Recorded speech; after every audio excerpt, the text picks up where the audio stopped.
Hi, Stephen from Owner Discount. The Aero 15x has been hugely popular and for good reason. It is available for $2,249 on their US website, but if you apply my coupon code, you will get an additional $200 off. Now that code also works for the 15W if you opt for the GTX 1060 model. It has ultra slim bezels, even at the top. It has a 144Hz IPS display and an all aluminium build. It feels nice and solid as well, looking quite professional with no red accents, just the white Gigabyte logo on the lid. The lid has a chevron design near the hinge, which helps add a bit of design flair. The webcam is located at the bottom, and this is what it looks and sounds like. So of course, 720p webcam located at the bottom, so you do see your fingers of course, and there's a little background noise if you know, you're in a bit of a low light situation. And typing, can you hear the keys? I'm not sure, but it it gets the job done. On the right hand side, you have the UHS II SD card reader with a write speed of 151 megabytes per second and a read speed of 450. You have a Thunderbolt 3 port, two USB 3.1 Gen 1 Type A ports, the power connector and Kensington lock. On the left, you have the LAN port, a USB 3.1 Gen 2 Type A, HDMI 2.0, mini DisplayPort 1.4 and a headphone combo mic jack. I really like the keyboard. You have a simple and easy way to disable key lighting via the spacebar. Pressing FN and Escape allows you to switch fan profiles, and you have a separate number pad. The keys have decent spacing and have a good distance of travel of 1.4mm, which is more than most thin and light laptops. The touchpad uses Elan drivers. It's not the best, but it has improved with the newer driver updates. Gigabyte includes their Fusion software that allows you to adjust the per key RGB lighting to your liking, including macros. It's actually one of my favorites. It's easy to control and configure, and it has good brightness. The slim bezels definitely make the LG screen pop out. It is X-Rite Pantone color calibrated, which one would think would actually make it stand out compared to, say, the Razer 15 or the Asus Zephyrus S, but in truth I can't see much difference. In fact, using Spider 5 Pro, it actually has a worse color accuracy. Not by a huge amount, but it's still okay for content creation. Using this software, you can choose to use the Pantone calibration or pick your own color gradient, which is nice to have. As for backlight bleed, I was actually very impressed. Just a slight amount at the bottom, but it's one of the better IPS displays. It copes with moderate light glare, but not strong light. This is probably due to it not being the brightest display. At 288 nits, it falls behind that of the Razer 15 and Zephyrus S, but interestingly, it is brighter than the latter at 75 and 50% levels. I was impressed with it in my ghosting test. You can clearly see here that the Razer 15 on the left performs worse. Gigabyte has its own update manager, which is useful, and I do recommend using this. For example, with the latest NVIDIA drivers, I was getting less performance than the official ones. Whatever you do, do not install LAN Optimizer. This caused me endless internet speed issues.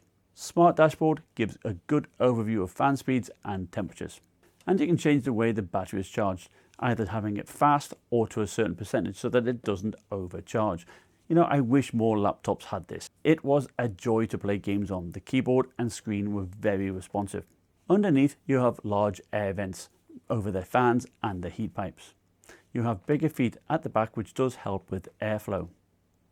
To get inside, you remove several Torx 6 screws and you to remove the aluminum base. Note that Gigabyte does apply tamper evidence seal over 3 of these screws, which I do not like. You will notice a thermal pad on the NVMe SSD, which makes good contact with the base, which actually acts as a heatsink, which is a good design choice. You have 2 DIMM slots, which are populated by a single 16GB stick of RAM, which is upgradable to a maximum of 32 gigs. You have the CPU here and the GPU here with shared heat pipes and 2 small heat sinks that exhaust air out near the hinge. You have a large 94 watt-hour battery, which is good for about 5 to 6 hours of runtime. You have 2 2-watt speakers that fire downwards. For a Wi-Fi card, it is the Intel 8265, and you also get a second M.2 slot that accepts either NVMe or a SATA SSD. Gigabyte has always been good with fan control, and you have the options for quiet, normal, gaming, customize, which lets you set the fan speed to a certain percentage, or you can actually create your own fan curve. Now under full load, the normal fan gets up to 47 decibels, and both the gaming and max fans go up to 53 decibels, which is actually quite loud.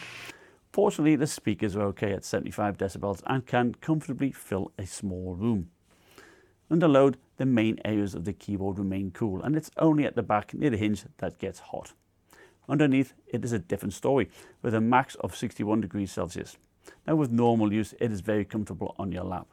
The power brick is actually only 180 watts, which is what you typically see for a GTX 1060 notebook, and indeed I saw 168 watts power pull from the wall. Now in comparison, I saw 175 watts being pulled from the Aero 15W and up to 191 watts with the Razer 15 when that was overclocked. Now I didn't see any battery discharging, but I suspect that overclocking will be limited as we don't have the power brick to cope with it. With the notebook off, Gigabyte have a nice way of testing your battery capacity. Pressing the front right corner of the touchpad will light a series of lights on the right hand side. With two shared heat pipes and two small heat sinks, what are the gaming temperatures like? I tested using the normal fan at the bottom and the max fan at the top. The average CPU temperature is in blue and at 84 degrees with the normal fan. That's not bad, but it does peak to 93 degrees, as shown by the orange bar. The max fan certainly helps the average CPU temperature with a reduction of 6 degrees, but you still see those spikes to the low 90s, and I saw thermal throttling at 89 degrees. Undervolting certainly does help somewhat, but you will see those spikes no matter what, and occasional throttling. But for the most part, it is okay. The average GPU temperature is in green, and it is 78 degrees with the normal fan and 72 degrees with the max fan. Peak GPU temperatures are okay, and since it shares the heat pipes with the CPU, undervolting the i7 sees a slight reduction in GPU temperature. Multitasking isn't its strong suit, unfortunately. Now what I do is I run Heaven Benchmark and Handbrake for about 30 minutes, and then I do repeated runs of Cinebench with the Heaven in the background. Now the Aero 15x scored 664 points, and for comparison the Zephyrus S scored 807 and the Razer 15 712. But what you do find, undervolting will certainly help reduce the power throttle, so I do recommend that you do that. Now before I go into my benchmarks, I wanted to see the effect of running single channel RAM as configured, or versus running dual channel. Now the RAM included in the system is DDR4 2666 by Ripjaw, and a 16 gigabyte stick of this costs $135, so bear that in mind. Now I took two sticks of my RAM out of my Alienware 13. Now they are DDR4 2400, but should give us an idea. I also overclocked a GPU with an extra 167 MHz on the core, and for my overclock results I boosted the CPU using throttle stop and applied a 140 millivolt undervolt. Now in a short test such as Cinebench, the Aero 15X did hold its own and actually pushed past the Razer 15. But let's look at some longer tests. In my Adobe Premiere Pro render using the balance profile, it took 10% longer than the Razer 15 and 20% behind the Asus Zephyrus S. Now overclocking the Aero did help, but it was still being held back by the single channel RAM. Once we go dual channel, as shown by the yellow bar, we even surpassed the Razer 15. If you look at the overclock times in green, you will see that even though the Razer and Aero have the same average clock speed, the Aero is over 1 minute slower because of that single channel RAM. Handbrake doesn't actually benefit too much from dual channel RAM, certainly compared to Adobe Premiere Pro, and it does okay here, although power throttling until we push it using throttle stop. Here's some game footage, all with max fan. Far Cry 5 Ultra settings, the CPU hovers in the high 80s or low 90s, but it holds at a steady boost clock, and the GPU steady in the mid 70s. On the right I show dual channel performance.